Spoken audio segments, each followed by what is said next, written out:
এভাবে, ঠিক এভাবে পড়ে থাকা শোভা পায় আমায়।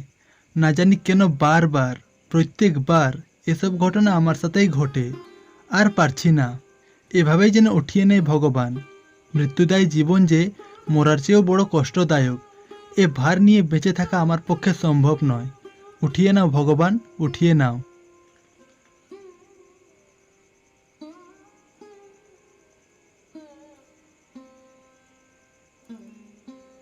না, পাওয়াটা মুশকিলেই বটে। আর যে কোথাও বাদ গেছে এমনটা নয়। চারিপাশে তন্ন তন্ন করে খুঁজেছি। কারো যদি নিজের থেকে হারানোর থাকে, তাকে কি করে খুঁজি বলো? পাড়ায় নেই, গ্রামে নেই, আশেপাশের এলাকাতেও নেই। তাহলে সে গেল কোথায়? দাদা, কোথায় গেলি রে তুই? তোকে যে আমি কোথাও... ওই তো, ওই তো দাদা। তুই এখানে দাদা? এদিকে তোকে আমি পাগলের মতো খুঁজে যাচ্ছি। ইস, কি হাল করেছিস নিজের! আর এরম ভাবে রাস্তায়? ওঠ, চল বাড়ি চল। না রে, আমায় আর বাড়ি যেতে বলিস না। আমায় আমার পাপের প্রায়শ্চিত্ত করতে দে। কি যাতা বলছিস তুই? শোন, তুই কোনো পাপ করিসনি, হ্যাঁ? এসব প্রায়শ্চিত্তের কথা মুখেও আনবি না। আর এখানে সিন ক্রিয়েট করিস না তো। চল বাড়ি চল। আমাকে আটকাস না ভাই, ছেড়ে দে। আমাকে আমার হালে ছেড়ে দে। তুই এভাবে যাবি না, তাই তো? এবার দেখ আমি কি করি। এটা তুই কি করছিস? ওভাবে রাস্তার মধ্যে শুয়ে গেলি কেন? তুই না গেলে আমিও যাব না। আমিও প্রায়শ্চিত্ত করব। কি মুশকিল, তুই আবার প্রায়শ্চিত্ত? আচ্ছা ঠিক আছে, ঠিক আছে। ওঠ, আমি বাড়ি যেতে রাজি। ওঠ।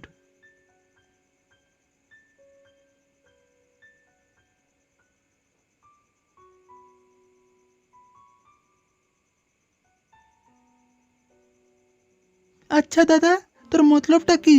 কি ঠিক করেছিস তুই? সবাইকে টেনশনে রাখবি? কেন, কি হলো? আমি আবার কি করলাম? কি করলাম মানে? সেই কখন থেকে তুই ঠিক একই জায়গায় এভাবে বসে আছিস। না করছিস খাওয়া দাওয়া, আর না বলছিস কথা। কি হয়েছে তোর? তুই জানিস না আমার কি হয়েছে? তোকে আর কিভাবে বোঝাই দাদা? সময় হয়েছে, চলে গেছে। এর জন্য তুই দায় নোস, নিজেকে কষ্ট দিস না। এ কথা তুই বলতে পারলি ভাই? আমি তো ভাবতাম তুই আমায় বুঝিস, কিন্তু না, সব বুঝেও তুই... ছাড়, যা এখান থেকে। আর কিছু বলার নেই আমার। তোকে বোঝানো আমার পক্ষে সম্ভব নয়। খাবার এনে দিচ্ছি, খেয়ে নিবি। যে যাই বলুক, আমি তো জানি আমার বন্ধুর মৃত্যু কিভাবে হয়েছে। সব, সবটা আমার জন্য। আর যদি আমি না থাকতাম, তাহলে হয়তো ওই বেঁচে যেত। সবাই পাশে থাকার প্রতিশ্রুতি দেয় বন্ধুদের, কিন্তু আমি নিজে হাতে খুন করেছি।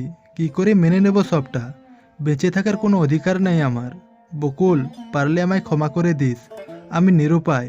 তোকে মারতে চাইনি আমি। ভুল হয়ে গেছে আমার। এ কি বলছি? ভুল? না না, ভুল নয়, ভুল নয়, পাপ। অনেক বড় পাপ। এই পাপের কোনো প্রায়শ্চিত্ত হয় না। শত চেষ্টা করলেও এই পাপ খণ্ডানো যাবে না। এর একটাই উপায়, আর আমি খুব ভালো করে জানি এর কি উপায়।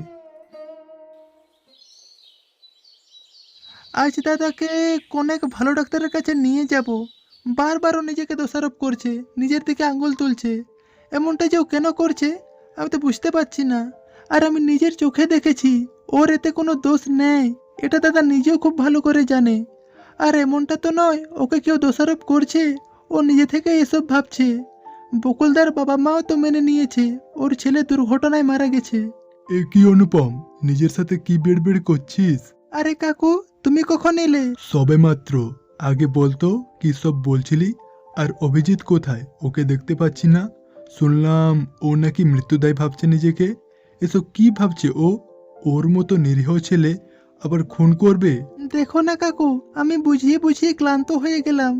তুমি যদি পারো একবার বুঝিয়ে বলো। হুম, তা আছে কোথায় মহারাজ? ঘরে। দাঁড়াও, আমি আওয়াজ দিচ্ছি। দাদা, এই দাদা, বাইরে বেরিয়ে দেখ কে এসেছে। এই দাদা, একবার বেরিয়ে দেখ।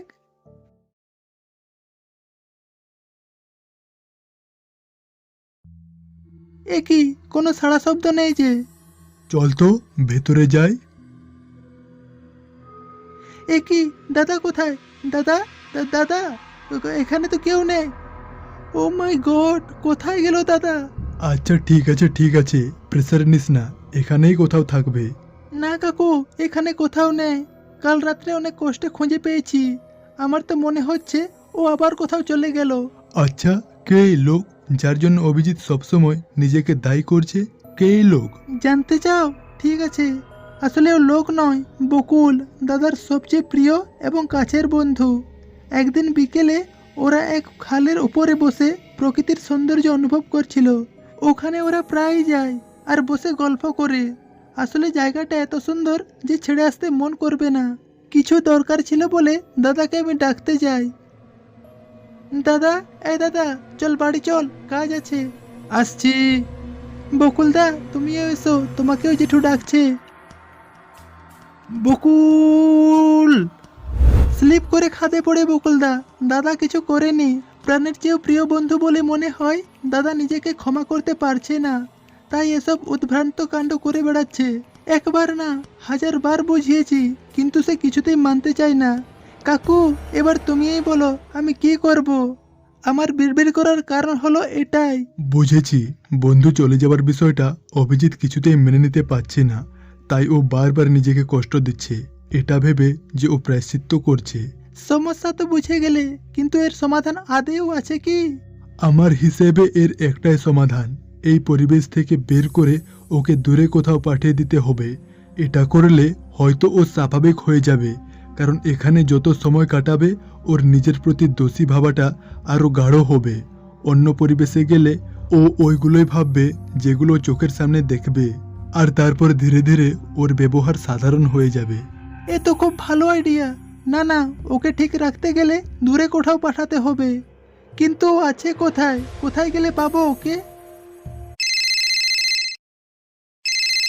হ্যালো। হ্যালো অনুপম, আমি বলছি অভিজিৎ। দাদা, তুই কোথায় আছিস দাদা? তোকে তন্ন তন্ন করে খুঁজে বেড়াচ্ছি আমরা। যেখানে আমার থাকার কথা ওখানেই আছি।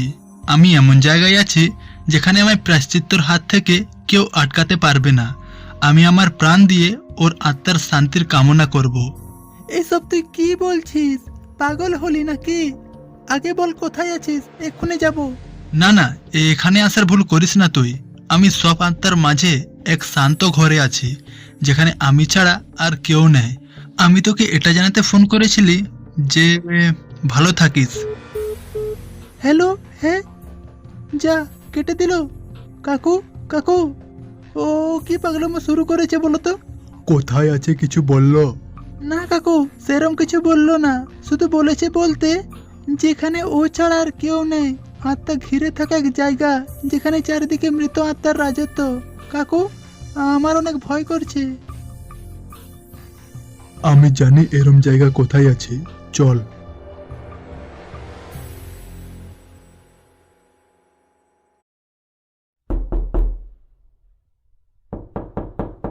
কে কে ওখানে? আশ্চর্য, বেল দেবে যাচ্ছে অথচ বলছে না কে। আরে কে আছো ভাই? আওয়াজ দাও। Please help me, please, please help me, please. কে কে কে কে তুমি? এভাবে জানালা? প্লিজ হেল্প মি না, প্লিজ। এখানে কি করতে এসেছিস তুই? কি চাই তোর? প্রায়শ্চিত্ত। আমি প্রায়শ্চিত্ত করতে এখানে এসেছি। তুই কোনো পাপ করিস নি যে তোকে প্রায়শ্চিত্ত করতে হবে। চলে যা, এখান থেকে চলে যা। না, আমি কোথাও যাব না। আমি জানি বকুলের আত্মা শান্তি পায়নি। আমি প্রায়শ্চিত্ত করলে তবে শান্তি পাবে, কারণ আমি ওকে খুন করেছি। চলে যা এখান থেকে, চলে যা, নইলে তোকে আমার হাত থেকে কেউ বাঁচাতে পারবে না। আমি তো চাই মরতে। এক কাজ কর, তুই আমায় মেরে দে, মেরে আমায় পাপ মুক্ত কর। তুই কাউকে খুন করিস নি, বারবার বলা সত্ত্বেও আমার কথা শুনছিস না। এবার দেখ আমি কি করি। না, দয়া করে আমার দাদাকে তুমি মেরো না। ও খুনি নয়, কোনো দোষ করেনি ও। এই অনুপম, তুই বেশি জানিস। হ্যাঁ, যদি ওখানে থাকতিস তাহলে জানতিস যে আসল খুনি কে। ওখানে থাকতি মানে? আমি তো ওখানেই ছিলি, তোকে ডাকতে গেছিলি, ভুলে গেলি তুই? বকুলদাকে ওর বাবা মা ডাকছিল। এই সত্যি তো, তুই তো ছিলি ওখানে, আমায় ডাকতে গেছিলি, তার মানে তুই পুরোটা জানিস। হ্যাঁ দাদা, পুরোটা জানি, আর জানি বলেই তোকে বারবার বলছি তুই খুন করিসনি। ওটা একটা দুর্ঘটনা। এই রে বকুল, আমি আসি, তোর মৃত্যুর দায়ী আমি নই। আসি মানে? তোকে না মেরে ছাড়ছি না, আজ তোর মৃত্যু নিশ্চিত। এবার কি হবে? ও যে আমায় মারবে বলছে, কিন্তু তো আমি আমি তো বকুলের খুনি নই। শুধু শুধু নিজের নিজের প্রাণ দেব কেন? ভাই কিছু কর। দাদা পালা।